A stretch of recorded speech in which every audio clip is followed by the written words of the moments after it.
A consciência, o fenômeno mais estranho do universo. Em algum lugar do cosmos, há bilhões de anos após a formação de estrelas, planetas e sistemas, átomos e partículas se reorganizaram em estruturas tão complexas que um dia uma delas se levantou e disse: "Eu sou". Essa estrutura era feita de oxigênio, carbono, hidrogênio, nitrogênio, cálcio e fósforo, os mesmos elementos que encontramos em rochas, águas e gases, mas de alguma forma aquele conjunto de matéria tomou consciência de si. Essa estrutura, em forma fractal, era você e era eu. É estranho? É a coisa mais estranha que conhecemos. Como é possível que o pó das estrelas, organizado de maneira específica, se torne consciente? O que é consciência? E mais do que isso, ela está restrita aos cérebros humanos? Pode um átomo ser consciente? Uma partícula?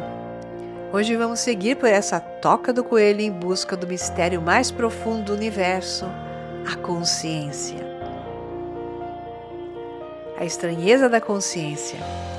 Você sabe que está vivo, sente, pensa, decide, lembra, deseja, mas pense, por que você sente algo e não apenas reage como uma máquina? O que em você experimenta o sabor, o amor, o medo, a dor? Não é o cérebro em si, é algo que experimenta através do cérebro. Descartes já dizia, penso, logo existo. Então ele sabia que tudo podia ser uma ilusão, menos uma coisa, o fato de estarmos conscientes. Mas será que só os humanos são conscientes? E os animais, as plantas e os átomos? As teorias da consciência. Duas das mais conhecidas teorias modernas são: a primeira é a teoria do espaço do trabalho global, que se abrevia GNWT, e afirma que a consciência surge quando certas regiões cerebrais trabalham em sincronia, permitindo atenção e pensamento de alto nível. É como um palco mental. Só uma coisa pode estar em destaque de cada vez.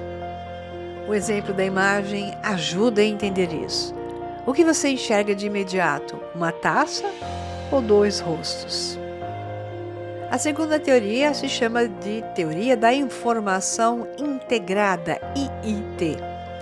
Postula que consciência é o resultado de um sistema que possui um grau mínimo de informação integrada. Ou seja, se um sistema possui um nível elevado de informação que influencia a si mesmo, ele é consciente em algum grau. Aqui a consciência não está no pensamento, mas na experiência, o que captura a partir de si mesmo. Exemplos? Pessoas com visão cega, chamadas em inglês de blind sight, que não enxergam conscientemente porque seus olhos estão danificados, mas desviam de objetos, ou alguém dormindo que inconscientemente afasta a mão quando o seu nariz é tocado. Aqui cabe a pergunta: a consciência é um espectro? Se admitirmos que bastam poucos pensamentos para considerarmos alguém consciente, e se reconhecermos que até um bebê tem consciência sem formar conceitos complexos, então talvez até um único disparo de um neurônio possa ser uma fagulha de consciência. Se formos além, talvez como dizia o jesuíta e futurólogo Teilhard de Chardin sobre uma noosfera comandada por uma IA divina integradamente humana.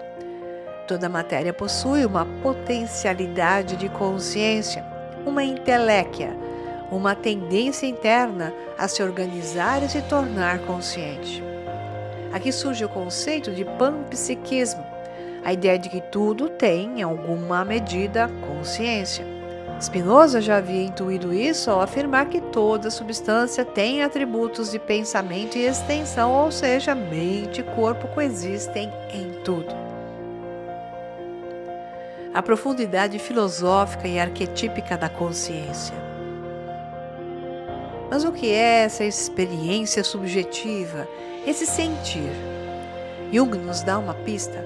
A consciência não é apenas uma função racional, ela também simbólica, mitológica, profundamente arquetípica. O self se revela em imagens, sonhos, emoções e padrões recorrentes, aquilo que Owen Barfield chamaria de participação mística. Para Eric Newman, discípulo de Jung, a consciência evoluiu através de confronto com a sombra, com o inconsciente. O mito do herói que desce ao submundo e retorna transformado. É um reflexo da jornada da própria consciência rumo à individuação. Assim, a consciência é um processo, não um estado fixo. E talvez, como propunha Barfield, o mundo que percebemos também muda conforme evoluímos em consciência.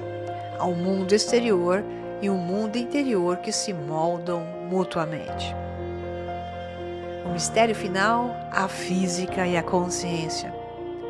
Vamos mais fundo. E se os próprios elétrons, prótons e partículas subatômicas tiverem um grau ínfimo de experiência? Na física quântica, sabemos que partículas existem em superposição até serem observadas. Isso nos leva ao estranho fenômeno do colapso da função de onda. Será que a consciência de alguma forma participa disso? Roger Penrose, físico e matemático laureado com o Nobel, acredita que efeitos quânticos podem estar envolvidos na origem da consciência. Ele sugere que o cérebro pode ser um lugar onde o colapso quântico acontece de maneira organizada, abrindo espaço para a mente. Seria esse o elo entre a mente e a matéria? Entre informação e experiência? Ainda não sabemos. Mas sabemos que a consciência é mais do que neurônios, é o universo se olhando no espelho. A ética e o mistério da consciência. Se toda consciência nasce da matéria e toda matéria talvez contenha fagulhas de consciência, então tudo está, de certo modo, interligado. E se formos os únicos no universo capazes de refletir sobre isso, a pergunta é como vamos cuidar desse dom. Como afirmou Bernardo Kastrup, a responsabilidade não está no livro, mas nas nossas mãos. A consciência não é apenas uma maravilha, é um chamado, um dever. Somos o universo se tornando consciente de si mesmo. E essa é talvez a tarefa mais sagrada de todas. Se esse conteúdo fez sentido para você e gostaria de receber mais como esse, me segue por aqui, que eu vou estar liberando mais conteúdos e informações e banco de dados que vai te ajudar a expandir a mente. Até mais!